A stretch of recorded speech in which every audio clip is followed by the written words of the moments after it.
Welcome to the CodePlay Culture Podcast, where we discuss tech, gaming, health, and the world around us.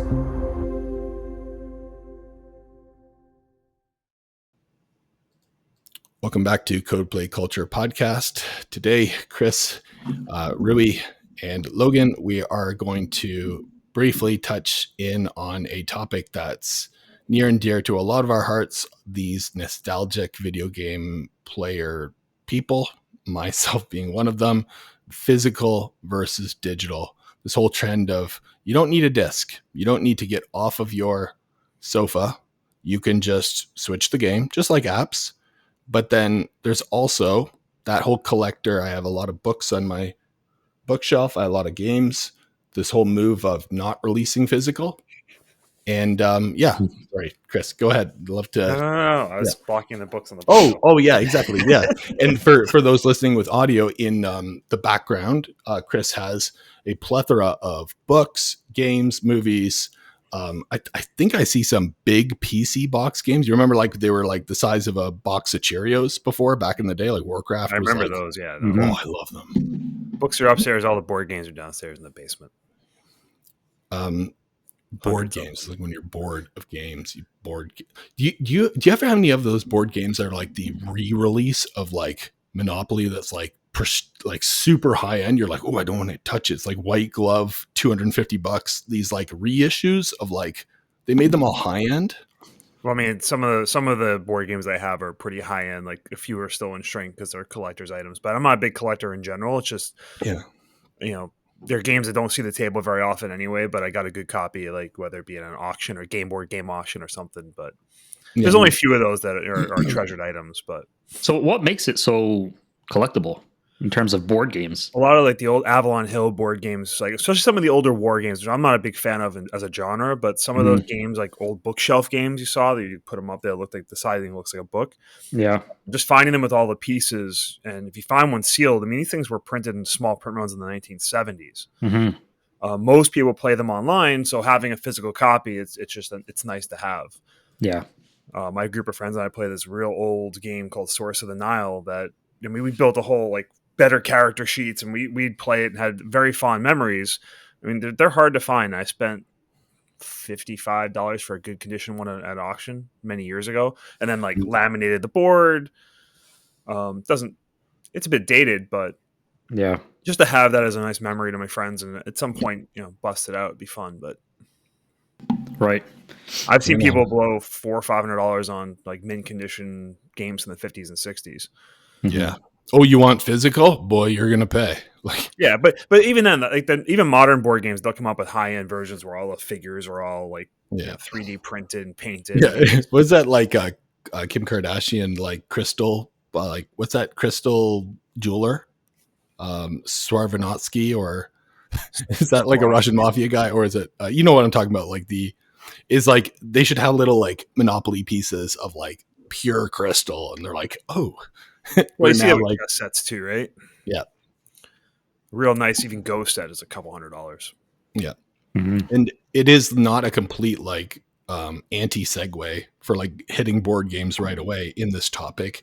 It is still the physical versus digital. I have friends that just play chess online, but they grew up like loving it, playing it physically. I get it. Yes, I don't know. I don't want to be too opinionated on it.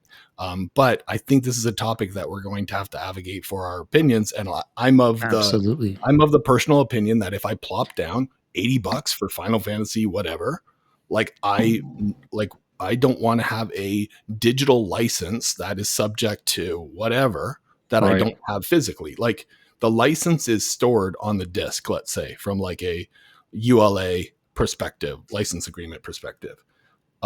If you take that away, like one time I had to migrate from a PS3 to a PS3 Slim, and it was like a back and forth with Sony to get my SingStar songs that I purchased, like $200 in, I do karaoke, big deal. Want to fight, like from Family Guy, it's like, big deal. Want to fight it. No, it's like a thing that my wife and her friends, we have people over and do it. It's like, and then it's like $200 in like SingStar games. I'm like, you transferred new PS3, like you don't get those. It just it's regionally locked, like whatever. Mm-hmm. I'm like, the whole thing of like, hey, I'm Elon, I'll just turn off the Teslas at free will. I'm not saying that's a thing, but it can be done for a lot of good, like providing satellite internet to Ukraine during times when they can't get it or whatever it is.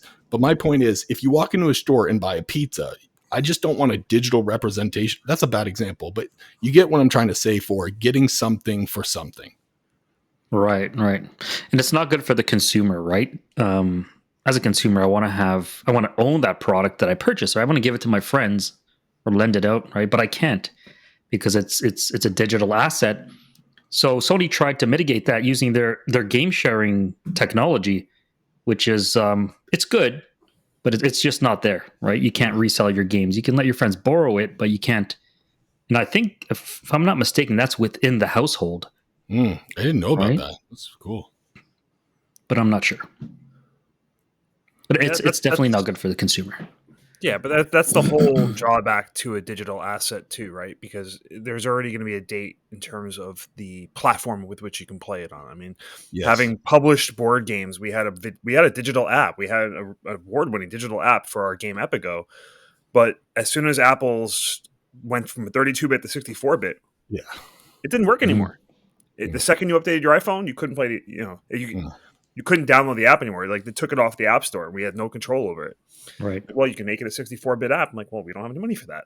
Right. Yeah. So, again, that was 7 or 8 years ago. I mean, things can change and they're completely out of your control as a game developer for the most part. I think that's gotten better and you guys are more into this world of coding where you can do things more in HTML5 and other platform independent apps or programming languages, which definitely helps. But,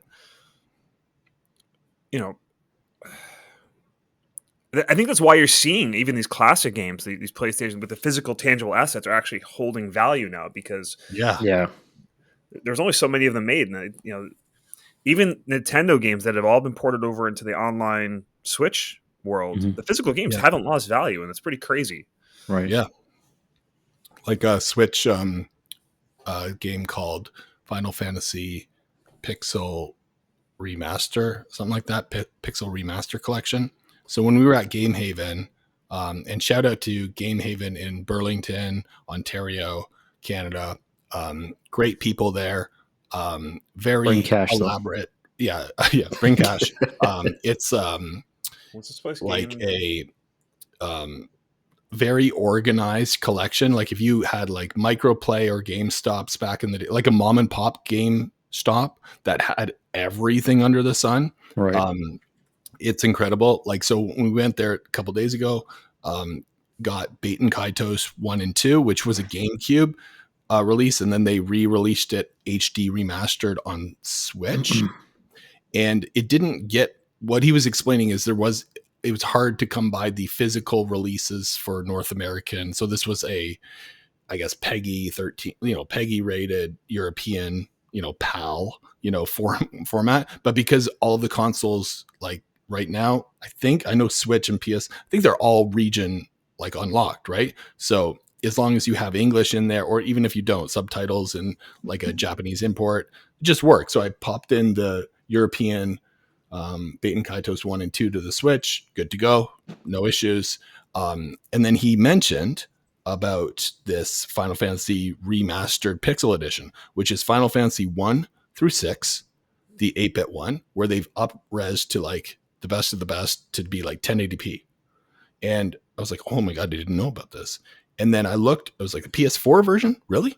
And then when you Google it, it's like, the first thing that comes up is Reddit. How are they selling the physical release of this for over $200? Because it apparently it only came out short, and now it's like people really want physical, right? Yeah.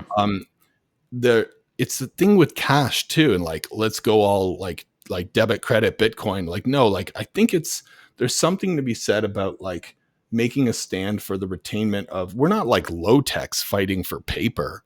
Like we're pro. Like we're pro carbon neutral, pro greening. There's something to be said here. I'm not sure how I can articulate it more succinctly, but it has nothing to do with like pollution. Yeah. You say that, but I think over 51% of the sales now are now digital on PSN. It's surpassed physical. Yeah, I might want to see where that data is kind of coming from, because if you're, I'm not being like a naysayer, but if you have like the PSN subscription, how are you counting those metrics? Right? Because if you're like automatically counting the ones that you get for free every month, I'm like, yeah, really, I don't think it counts those. I think it counts, physical versus, direct digital purchase purchases right through the store. But I don't know. Can they track how many physical? I guess they can track how many go out, how many are shipped, know how much discount when they they go to distributors, right? Yeah, right. You're not going to get all the individual store sales in the resale market, but you know how many you actually produced and delivered through distribution. When you put the disc into a PlayStation, they probably have some kind of like insert statement to a database of saying, hey, this person put in the physical disc here, and they might count those. Let's hope not, but it's possible. Yeah. Yeah. So in terms of like playing the game, right?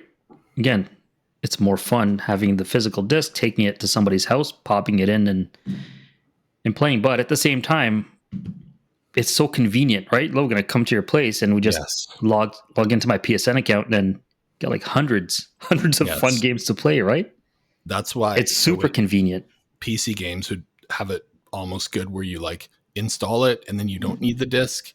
But then the license, in a perfect world, like if they could figure out this from a licensing perspective, I put it in, it installs it, I don't need the disc. Okay. It has a one and done. And then maybe you can like alleviate that, maybe like lift the license and say, okay, I'm selling this. I'm going to like, deactivate my license tied to this. I don't want to switch discs, but I want to own I want them to be installed. They are installed discs. I guess when you put the disc in after it installs a 50, 60 gigabyte install of Death Stranding, it just really uses the disc as the license proof. Yeah, I mean, for PC, the only other thing I've only ever bought games on Steam, and I don't do a lot of PC gaming, but my Civ 6 license, Civ 5, they're all on Steam. Like I never bought physical copies, and the copies they do sell, they have really nice anniversary editions, but there's so much DLC anyway that actually owning, like I've got the poster in behind me because my buddy was one of the developers, but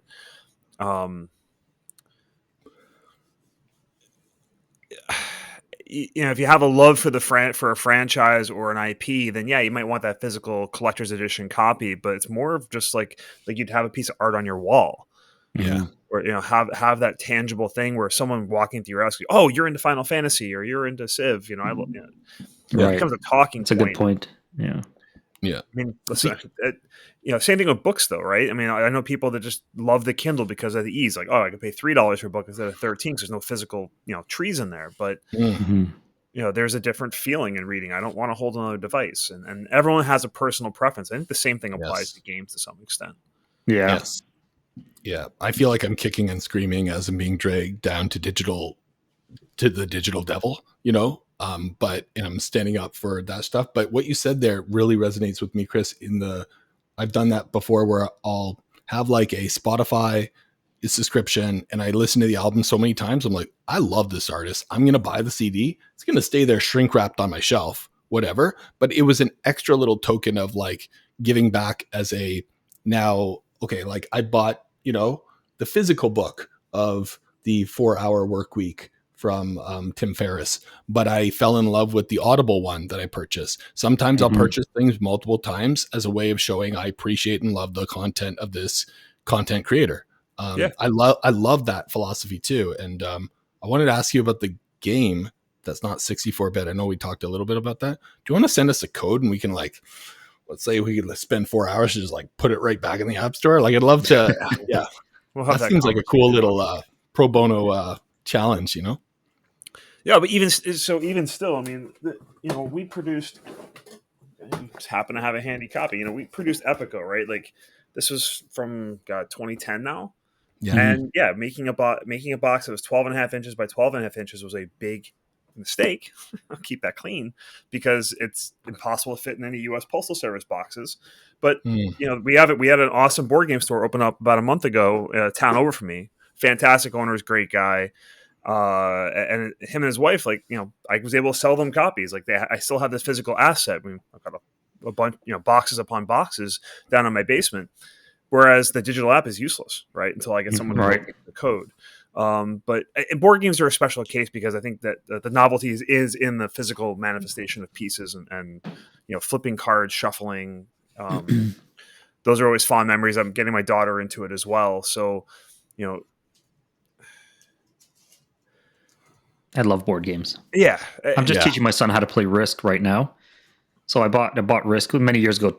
Risk 2049. It was a futuristic Risk. Yeah. And we're just like, I'm teaching how to play. Nice. We're playing like a watered down version where roll the dice and just attack. Just the basics, very very basics. Yeah. But man, it's fun. It's fun. But Just you're gonna moving have those pieces and memories. stuff. Memories tied to that game, right? When your son Yes. finds that in the closet 20 years from now, he'll remember playing those games with you, right? Like, Yeah. and that's I can go down to my board games, and some of these haven't seen the table since I had kids, right? 5, 6, 7 Mhm. years. Some are older, but I can instantly put myself back in that place whenever I see that object. It's the same Yeah. with a book on a shelf or a video game case that's on your mantle, right? Yeah, for sure. For a brief moment, we transported into those memories. Yeah. But like you man. said, look, I mean, some of these I listened to an audio book, and I either picked up a copy to use bookstore or even just bought it new just to have it on the shelf because exactly to your point, support the author, but Mhm. It makes sense. And about the memories, right? So like we'll crack open again physical DVDs too, and we talked about this last time, but just crack open those DVDs and pop one in, and Crack them it's open. fun. Just crack them open, man. They Crack smell open nice. those Betamax. Yeah. That's good. It was like my wife doesn't come down to the basement that often because I'm working on making it more clean and tidy to be up to her level of standards to be around. But like she's like super, 8th year champion, whatever, minimalist, where I'm like a novice where I'm trying to get there. So she comes down, she's like, why do we got all these like 4K Blu-rays? I'm like, we have like Netflix, which has, Dolby Atmos, Dolby Vision, 4K. Like, why do we have that?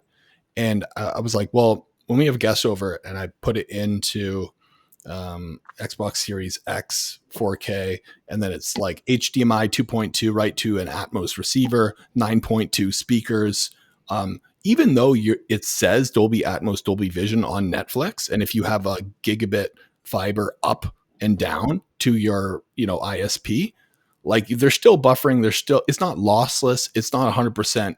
Like it is such a dramatic difference in quality by having the physical with 4K disc alone. Like you could take that back to Blu-ray or DVD, or maybe like I get maybe streaming a Betamax or streaming a DVD streaming 4K is probably better than DVD quality Disney or whatever. Maybe not, whatever. But there is a certain thing to say, hey, take the physical current equivalent 4K or Blu-ray. It's better physical. Like it's higher quality. It's like if you're an audio file, video file, like damn, like it's so worth it to buy physical your favorite movies, Right. But even then, a CD, is still digitized, right? Yeah. Even Blu-ray digitized, where you're seeing a big push back towards analog. I mean, that's why vinyl records, you see them everywhere. Oh, yes. Yeah. I do love the click and the pop. Like that's not like a, a ghetto hip hop thing or whatever, like for ruffling people down, but like of records that like gritty click and pop. A lot of my favorite artists are Vinny Paz did like 2 albums ago. I messaged him on Twitter. I was like humbled by him responding to me. He's like, yeah, we only came out with it on vinyl. I was like, good for you guys. Right. Like I love that. So I should probably buy that one, but I like that. You got one, Rui. The next time I see you, Chris, I'll have to give you we have like this really cool from Amazon provide these like suitcase level vinyl players. Looks like you're going into like you're a hitman going on a job with the suitcase, but you open it up. It's a really convenient USB, Bluetooth, and physical analog player. But you're right about analog. Yeah.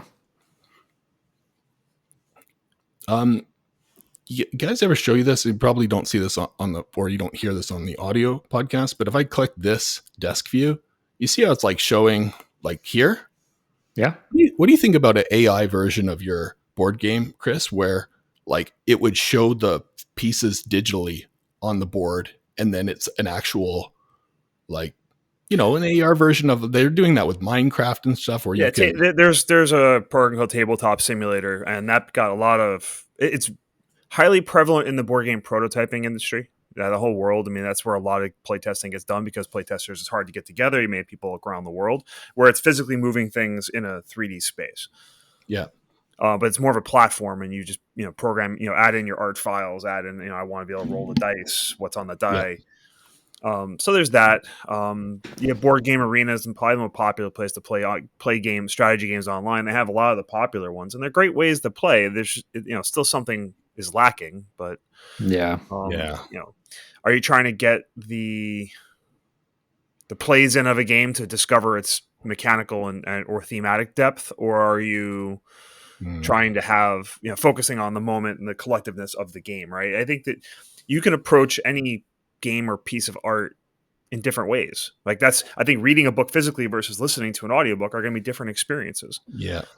And if you really love something, you want to get all those experiences, right? Like I've played through the ages, like my favorite Desert Island board game, I'd say 400 times, a conservative estimate. And I'd say 370 of those, maybe less, are digital. But I still remember the games I played, how I learned the game and with the physical pieces. I still have my previous version of the game downstairs. I probably won't see the table until my kid's at least 15, but that's how, she'll get introduced to it. Yeah. But, it doesn't make my love for the game or my physical copy any less different. It's just I wanted to explore the mechanical depth, and the only way is to play online, because each game typically takes 3 to 4 hours. So digital implementations can really help support a game's audience, right? I'm still playing the game because I have that digital way to keep playing it. Oh, right. And keep the connections with the people who also play, right? It depends on how obscure a piece of art is.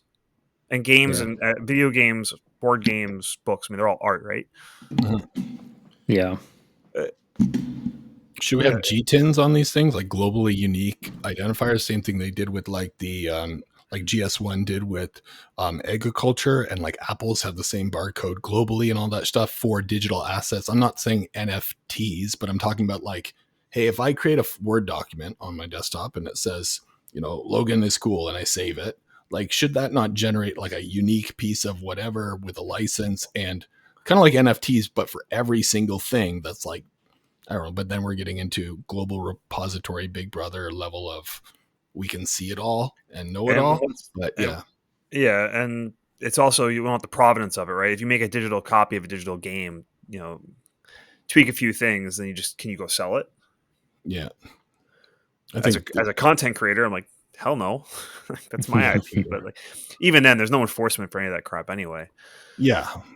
China will still like they'll just dismantle it and remake a regurgitated, like, that's typically what happens with physical, electronics and stuff like that. And like, whatever, like, I don't blame anyone for trying to be a smart capitalist, like there's like, I feel like a lot of people that sell software online found this really good SDK for, imagine the most beautiful maps you've ever seen, not Google Maps, not like Waze, not Tesla. It's called Mapbox.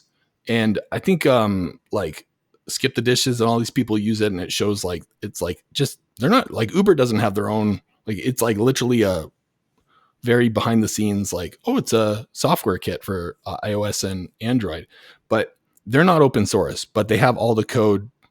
Well, they're open source, but you have to pay for the license. But you can literally go get the code, download it, and just use it. But in their licensing terms on GitHub, it says you need a license for this, or you're going to be like legally pursued. So it's like the whole licensing thing of, like you should buy it, but like, here you go if you want it, whatever.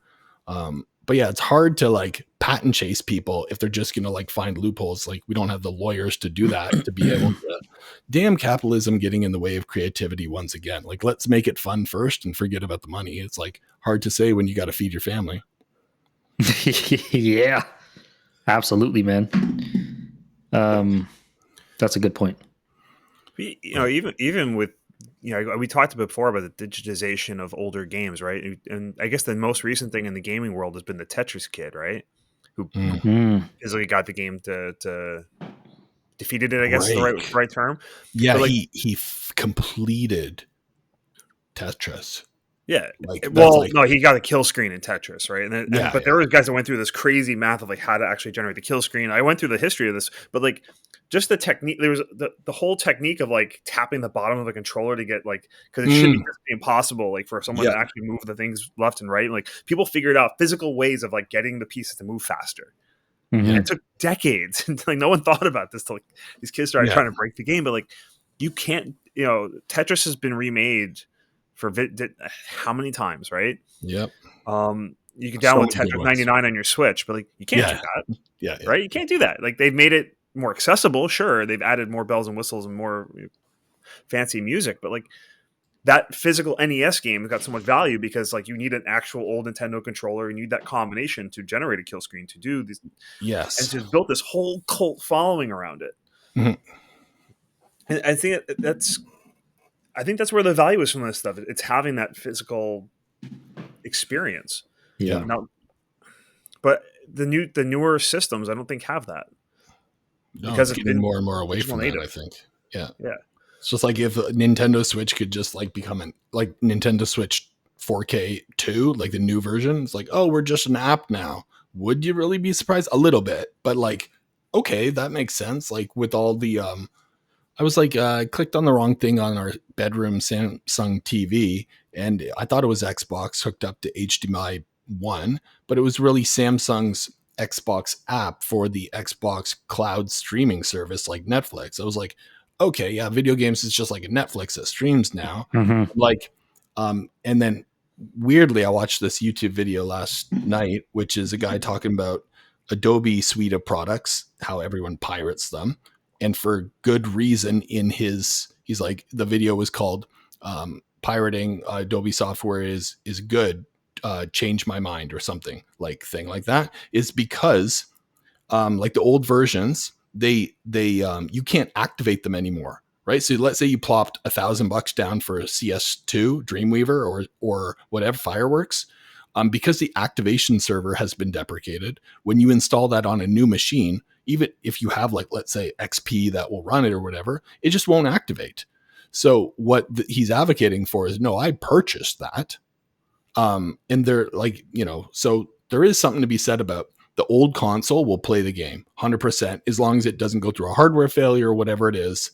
And then there's like this whole, like, yeah, maybe it won't work on the next one because they were using emulators and updates to backwards compatibility to have it. So I think like you do need to have, like, if you do care about that piece of content, you got to take care of it and like, make sure it's not like aging or dying due to like natural, Yeah, but you're not going to develop a game unless you think that there's actually a market for it still, right? If there's some redeeming qualities of it. So it's also a way to get these things to continue to survive. It's the reason you reprint a book. All right. So there's not 3,000 copies and exist. There's 10,000, 20,000, 100,000. That's how things, you want to keep things in the zeitgeist. So you keep it in print. Yeah. And you're only going to keep it in print if it's selling copies. I mean, that's capitalism, sure. But, same thing with redeveloping or modernizing a video game. Doesn't ruin the original experience. It just, keeps it accessible. Yep. It makes it's like a version, here's the new version, right? Like, and if it's not relevant, maybe they won't have enough money to, or if they cloud fund it or GoFundMe, then it doesn't happen, right? Keep it in the zeitgeist, right? Yeah. But sometimes it ruins it. Yes. Like remakes over remasters. Or just, hey, listen, if you really love this, like there's the original version, you can play that. And if, again, people are introduced to it through a new vector. Yeah. Yes. It's only going to increase the value of the older stuff, I think. For sure. Yeah. It's like the whole thing, like, turn your music down. What is that? And it's like, Dad, it's rap. It's like, oh, but it's not the rap that I listen to. I'm like, okay, well, yeah, we'll think about it from our perspective, like not just everyone's perspective. It keeps it relevant. It's a rehash. And I think there's a deep-seated human need for collectivity, right? To assemble things, hunter-gatherer type behavior where, like, I think the high end of this collector, especially in the video game world, just insane, right? I went to a convention last year, and it's like they have like old comic books that get graded and they're in the plastic, right? And they have like original SNES games like in the original box, mint condition, like it's in the sealed box, they'll never be opened again. I'm like, and it's $20,000. I'm like, what? you can't open it, you can't play. Like it just kind of, to me, it was a bridge to. There is that collectivity aspect of it. There's just that's a different breed for me, right? Yeah, I mean, like you I don't think play with your toys. I think mainly the people. Yeah, the people who buy that are looking for investments, right? Either short or long term. I don't think they're gamers per se. They're just looking for some kind of way to make money. Yeah, and the generation that grew up with the expense of their spouse. well, it's also the fact that the generation that grew up with physical games, right, like us, now have disposable incomes and nostalgia factor. Yeah, I think it's. I think that's different than the vinyl thing, which is more of a desire for the analog. Yes. Right.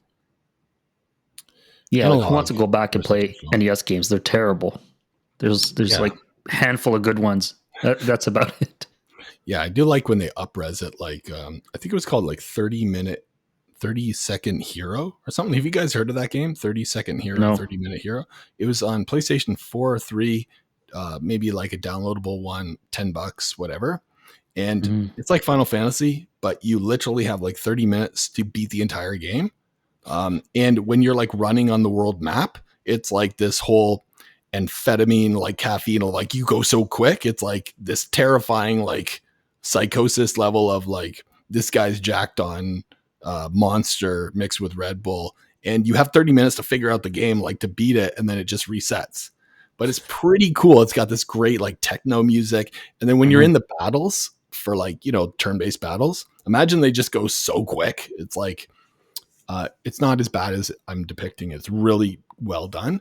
But I'm not sure how I was getting. Oh yeah. So that was like a beautiful, like not 4K, but like 1080p 8-bit, and getting back to Steam, that Final Fantasy Remaster Pixel Collection on Steam is available. I can get that in digital, and they're beautiful. Like Final Fantasy, let's say 3. And they have like, they've redone the fonts, because the last one, they got a whole bunch of negative feedback about that font's not appropriate for that Final Fantasy. Like, it's so good. So like, I do like that I can always get them on digital, but I do like, I don't expect everyone to make everything physical. Like, I get there's a cost for that.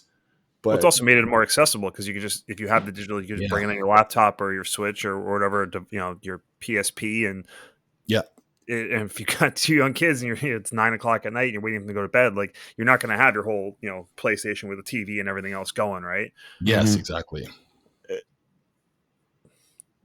It's just, it comes down to how much do you love a thing and how you prefer to enjoy it. I mean, they have made it accessible with the region unlocking. It used to be much harder. You used to have to, like, I think with PlayStation 1, you had to either have a PAL PS1 or you'd have to like mod your PS1. Like, I remember my buddy Bart, he got it for his birthday. I was so jealous of like, oh no, it's for his first communion or something. And then you have to hold down you have to eject it and hold down the eject button, and then the disc is spinning, and take that disc off and put on a burnt I think I remember that. I was like, oh my God, this is like some like MacGyver level of toothpicking, which is super cool. Oh, I don't miss the days where I had to pull a Nintendo cartridge out. It's like Nintendo harmonica. Tapping out. You're like, I'm allergic to dust now. Oh, my specific allergy to dust is Nintendo cartridges. The rest of the dust is fine. Silicone scrapings and it's like silicone fiberglass cough lately. It's like, oh, all the actual like lead in the solder on all those joints. Oh yeah. You had me at solder. I feel like I should solder because I think that's manly. No, man, soldering is like a version of welding. So I was in college, our college banned lead solder halfway through. So like, and the stuff like now it's still not the same, but it's way better than it was. And the first non-lead solder can was so bad, and so we would just like, we have our own little like treasured supplies, and we like. You guys are like closet glue sniffers, but like on silicone instead of like it actually makes you prosperous, not takes away your life, like because you're like building. The new stuff just didn't work.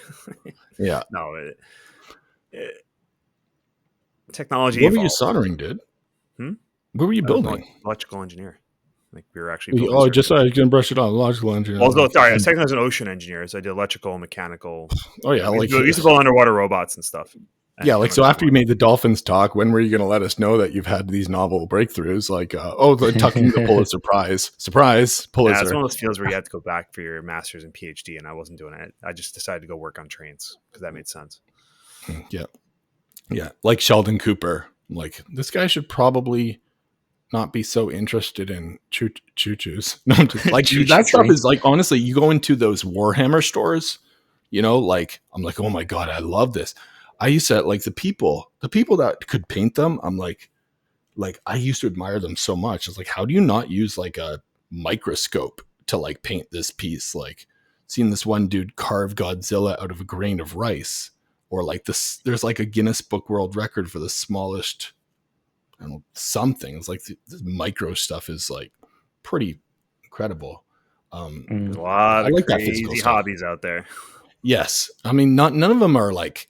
I think we'll get you a date, and be like, oh yeah, what are you into? Wait, rice carving won't get you a date? What are you talking about?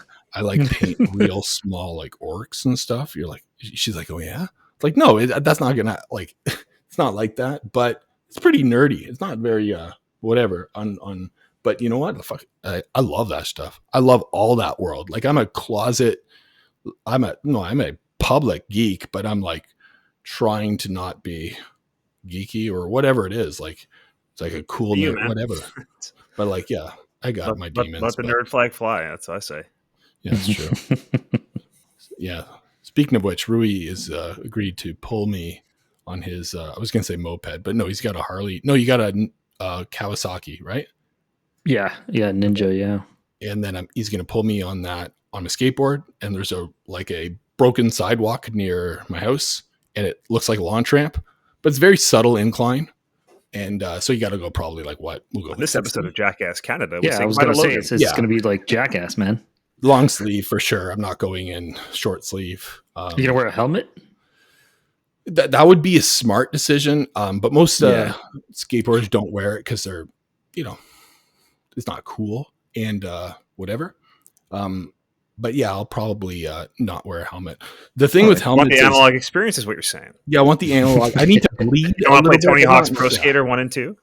Yeah, I don't want to like be concussed. Like he's a little concussed. How can you tell? Well, he's like dripping his mouth juice onto my head right now. It's like, okay, yeah, he might be a little concussed, but contused.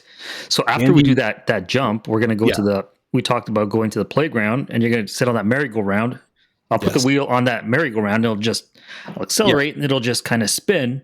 Yeah. And we'll have some cool footage. Where like we don't drink any kind of alcohol. So like that's the closest we can get to the spins. So like I like it. Like I think it's like probably healthier for you. I feel like next week we're going to rename this to the Cold Culture Podcast because you guys have too much fun playing with. Yeah, exactly. Not enough work. Yeah, we're going to do monkey bars and that whole zip line thing too at that same park. Yeah, for sure. We can do it all. I feel like adults don't play anymore. Like I'd like to call on you, Chris, this afternoon and be like, and ask your wife, like, can Chris come out and play? And she'd be like, no, he doesn't play with losers like you. Like when's the last time you went outside and like no kids involved? I'm just going to go play. Like I think it's I had Major League Hockey where I literally. You're right. Yeah, skateboard, and you Rui, you like cruise around and you like you're on your Kawasaki with the baseball bat, like a mafia guy, right? Tank top, baseball bat. Yeah, absolutely, man. Road rash. That's a game, right? Yeah. We are at time for the Digital Express, expressing to converting from physical to digital and so on and so forth. Final takeaways. I guess me personally, in my opinion, I love digital. The accessibility, I prefer getting something for what I pay for. I do love them like a whole bunch of collection of books. Support your creatives. Yeah, support your creatives. Chris, final thoughts? That's it. Just pay for what you love, because then the people that create what you love will be able to create more of it because they can feed their families. That's basically it. Absolutely. And you can support local establishments that support, like you talked about your game store in Burlington. Yeah. Your friendly local game stores, indie bookstores, because that those are the people in your community that are helping to grow the community, whereas opposed to some multinational corporation that's just trying to eke out their margins. So you talked about the game store too, that open up over close in town by, but yeah, support your local. That's good. Rui? Yeah, nothing to add except don't get sucked into the 75% off PSN deals because, it's a rabbit hole. Speaking from experience, credit card debt,